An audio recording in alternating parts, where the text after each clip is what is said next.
Hola, bienvenidos.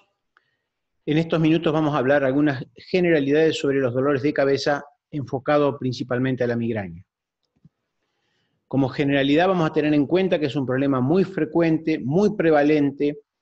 En la guardia, el cuarto a quinto motivo de consulta es el dolor de cabeza. Es el primer motivo de consulta en la práctica neurológica, clínica, general, ¿no? Y entre los 7 a 10 motivos de consulta más frecuentes de la práctica clínica. Es un problema prevalente, ya que la incidencia anual de cualquier cefalea tomado en generalidad es el 90% para un año en una población. Y si hablamos de problemas más específicos, que es el motivo de interés de esta charla, la migraña tiene una incidencia alta y una prevalencia del 18% en promedio entre hombres y mujeres. Según la edad puede llegar hasta el 25%. O sea, según la edad considerada, 1 cada 4 mujeres tiene dolores de cabeza, particularmente migrañas. Es opinable porque en realidad es un tema que no tiene un único esquema de tratamiento, no hay una única medicación, hay múltiples actores del ámbito de la salud que toman decisiones respecto a qué tomar, qué es mejor, qué no es mejor, para lo cual no hay un consenso único, como dije recién, y tiene que ver más con algunos conocimientos básicos del manejo del problema. Y es un problema incierto porque, bueno, sobre este problema, el dolor de cabeza o las cefaleas, pesan un montón de hipótesis diagnósticas que tienen que ver con los mitos y realidades, no siempre, bueno, con evidencia médica, por eso son mitos, como el dolor de cabeza de causa cervical, el estrés como causa de dolor de cabeza, o algunos problemas de lentes o problemas digestivos. Esto sigue vigente en mucha menor medida a través de los últimos años, gracias a la educación y a la información brindada tanto a pacientes como a estudiantes de medicina y en el ámbito médico, y esto ha hecho que el problema hoy tenga un mejor abordaje. Voy a plantear brevemente 3 diferentes escenarios: el escenario de la guardia en la emergencia, el escenario de la práctica ambulatoria, del consultorio, con el paciente en el consultorio, y después el escenario del paciente que tiene para el consultorio, o el escenario que sea, un dolor de cabeza crónico. Vamos a ver como primer escenario la cefalea aguda en guardia. Hay 2 o 3 pasos que tratamos siempre de promover y de simplificar. Uno tiene que tener, ante una cefalea aguda, sobre todo, que es la que consulta a la guardia, si es primaria o secundaria. Vamos a hacer unos minutos para las secundarias, porque a veces estas secundarias pueden dar compromiso de la vida al paciente, entonces tenemos que estar atentos. La hemorragia subaracnoidea es fácilmente detectable por la severidad y la intensidad y lo brusco del dolor, así como una meningitis que, si es bacteriana, puede comprometer la vida del paciente. Y hay una serie que yo no voy a discriminar cada uno de los diagnósticos diferenciales que uno debería tener en cuenta, no son demasiados. Los contextos a veces ayudan, en el caso de hipertensión endocraniana, en el caso de una trombosis venosa, que puede ser una forma de accidente vascular venoso, la arteritis de células gigantes, no olvidándonos del glaucoma como causa ocular, siendo una emergencia médica. Por lo tanto, un interrogatorio adecuado, prestar atención a las señales de alarma, una imagen que está disponible en general nos hace sospechar o suponer alguna de las causas secundarias. Por eso hay algunas situaciones clínicas en las que no debemos olvidarnos, que son muy limitadas y que siempre debemos prestar especial atención. Por supuesto, si una cefalea se presenta con cualquier síntoma neurológico concreto o compromiso del estado mental, pacientes que son de alto riesgo, como los pacientes inmunosuprimidos o los pacientes oncológicos con un dolor de cabeza nuevo, si el dolor se inicia en un paciente de edad avanzada, o sea, no es sospechosamente una migraña que empieza generalmente en la adolescencia. Un dolor de cabeza que se presenta en forma inusual en un embarazo, con un antecedente de coagulopatía, o si hay fiebre de origen desconocido. Esto de alguna manera muy rápido son las pocas preguntas que podemos hacer frente al paciente en la guardia para sospechar o para descartar o para confirmar estas causas que pueden comprometer la vida del paciente. Una vez que esta tarea está hecha, en el caso que tengamos una cefalea secundaria, por supuesto que habrá que manejar el dolor, como cualquier otro dolor somático, y el manejo específico de la causa, ¿no? Si es un aneurisma, seguirá su curso con la neurocirugía, y así sucesivamente, una punción lumbar o el tratamiento causal. Esto es simplemente una literatura bastante reciente en la que destaca, vamos a enfocarnos sobre la columna de la derecha, donde dice cefalea migrañosa. Vemos que los antiinflamatorios son la primera línea de la terapia por la simpleza, por lo económico, por lo relativamente seguro, y esto debe aplicarse en un contexto de pregunta al paciente a ver si tiene alguna contraindicación o no. Fíjense que la metoclopramida, así como los neurolépticos, están en la primera línea, y yo pongo esto porque me interesa que ustedes vean que los esteroides no muestran beneficio en la cefalea aguda, y particularmente, o curiosamente, son los fármacos más prescriptos en el ámbito de una guardia. Y para tratar de ser más práctico, ¿qué deberíamos usar en el caso de que descartamos una cefalea secundaria y el paciente es un paciente migrañoso, que ha tenido una migraña como las que tiene usualmente, nada más que mucho más intensa, que no la puede manejar por sus propios medios como normalmente hacen los migrañosos tomando medicación analgésica o antimigrañosa según el cuadro? Hay que hidratarlo, le vamos a prescribir un analgésico o un antiinflamatorio. Analgésico puede ser la dipirona o el paracetamol endovenoso, que es muy caro, o un antiinflamatorio, y los coadyuvantes son los que tienen el rol más importante en esta instancia, porque muchas veces los pacientes cuando llegan a la guardia ya han tomado varios antiinflamatorios por su cuenta, entonces agregarle nosotros otro antiinflamatorio no es una buena práctica. Entonces, pero sí podemos agregar los coadyuvantes, como los neurolépticos, desde la metoclopramida hasta la clorpromacina, o el que tengamos a mano, aloperidol, etcétera, o difenhidramina como otra alternativa, que son eficaces para tratar migraña, contribuyen mucho a sedar al paciente, a relajarlo, a bajar el dolor y la sensibilidad. Entonces, esto es muy importante que lo tengamos en cuenta. No está indicado claramente la administración rutinaria de oxígeno a cualquier migraña, ya que el oxígeno se indica solamente a lo que el clúster o a la cefalea de Horton, y los corticoides que deben ser muy limitados para ciertas prácticas y situaciones clínicas muy especiales, no de uso masivo para cualquier migraña.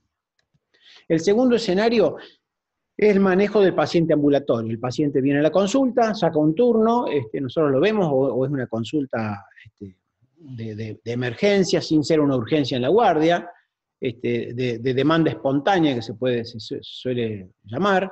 Entonces, bueno, el paciente, la pregunta es, doctor, bueno, ¿qué hago con mis migrañas? ¿Cómo manejo mi migraña cuando me viene el dolor?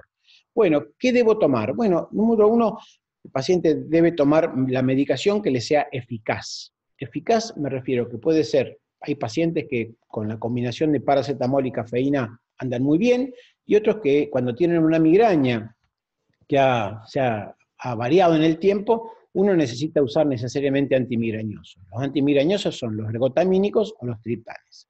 Los ergotamínicos hoy son una práctica normal, y los triptanes son una práctica normal, nada más que por el costo no son usuales en nuestro medio. ¿Cuándo debe tomarlo? Digamos, una vez empezados los síntomas que el paciente sabe que le va a venir, hasta máximo 1 hora. Después no tiene sentido esperar a ver qué pasa. ¿Cuándo debe consultar? Bueno, si el paciente tiene dolores que no los puede manejar, no los puede abortar por sí mismo, o son muy frecuentes, ¿qué límites debo tener? Bueno, si uno tiene más de 2 ataques de dolor de cabeza por semana, bueno, y el manejo no es tan sencillo, o antes de las 4 horas lo mejora, es una situación. Si el paciente pasa más de 4 horas con dolor y tiene 2 veces a la semana, debemos prescribirle o sugerirle o informarle al paciente que necesita medicación preventiva. Los preventivos son de fácil acceso, son varios tipos de fármacos, los beta bloqueantes, los antidepresivos tricíclicos, algunos anticonvulsivantes, y hay algunos fármacos biológicos comercializados recientemente. Lo importante es que tengamos el concepto. Más de 2 dolores por semana, cabe la posibilidad de que ese paciente necesite un preventivo. Y esto es una cosa importante porque solamente de los pacientes que necesitan medicación preventiva, menos del 20% la recibe. Entonces el 80% de los pacientes que necesitan un tratamiento preventivo para su migraña no lo reciben.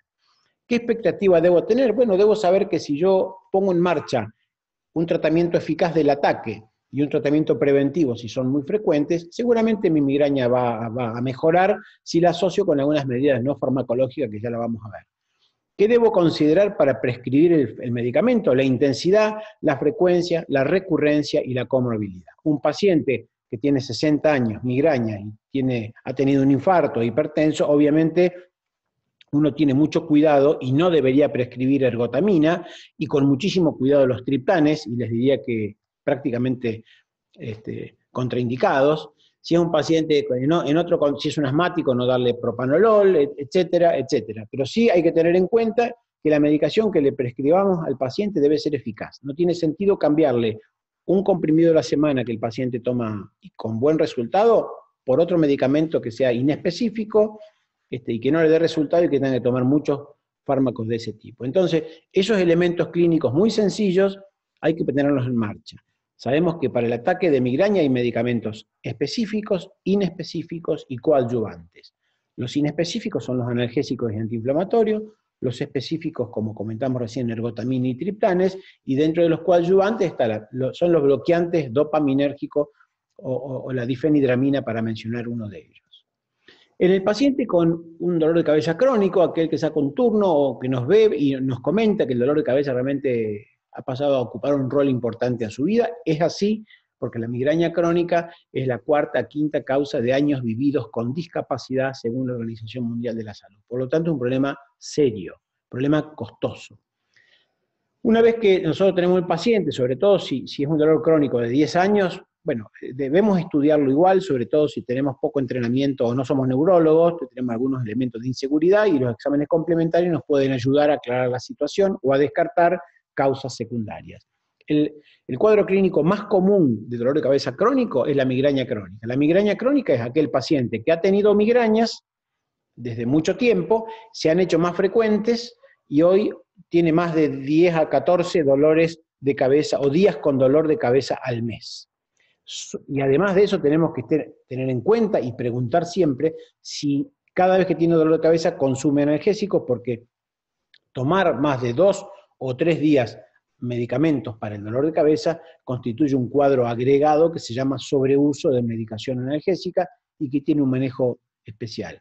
No es esta clase el objetivo de desarrollar el manejo de estas patologías, que son muy prevalentes, ya que la cefalea con sobreuso de medicación analgésica afecta estimativamente al 3% de la población, que para una población de 2 millones de habitantes como Córdoba es mucha gente. Entonces, en el caso de los cuadros crónicos, una vez que establecemos el diagnóstico de una migraña crónica, por el antecedente de migraña y porque descartamos una causa secundaria, tenemos que considerar la prevención.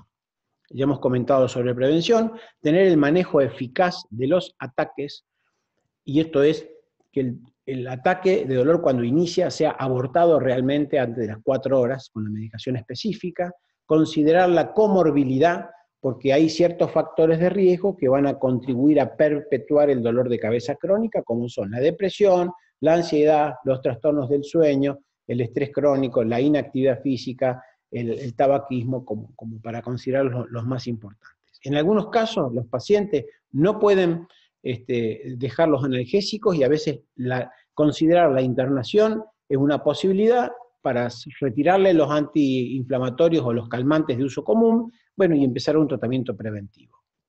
En definitiva, lo importante es estar informado, educar al paciente, y no que el paciente piense que tiene una maldición o un problema que no tiene solución, porque la migraña tiene tratamiento. La formación, que es lo que estamos haciendo en esta instancia, tratar de transmitirle a ustedes la realidad del problema y que usen fármacos o que tomen acciones con evidencia médica, utilizar lo que la evidencia muestra, o sea, no, a veces, bueno, tiene que ver con lo que mencionaba al principio, a veces que hay gente que indica nalbufina o opioides, cosas que están claramente contraindicadas, o como el uso masivo de esteroides, que ya lo he mencionado antes, cuando en realidad no deberían utilizarse. Manejar el dolor y prioridad del dolor adecuadamente, la prevención cuando son frecuentes y manejo eficaz del rescate de la crisis de dolor. Porque si el paciente toma medicación y a las 12 horas sigue con dolor, obviamente estamos fallando en la prescripción de la medicación específica. Conocer lo prevalente es importante, porque nos va a ayudar a solucionar problemas que tienen que ver con la salud pública, problemas que tienen que ver con la mejora de la calidad de vida, y con el costo tanto para el sistema de salud como para el paciente. Por lo tanto, este fue o pretende ser un resumen muy escueto, en generalidad, de las conductas del manejo del dolor de cabeza. Muchas gracias por la atención.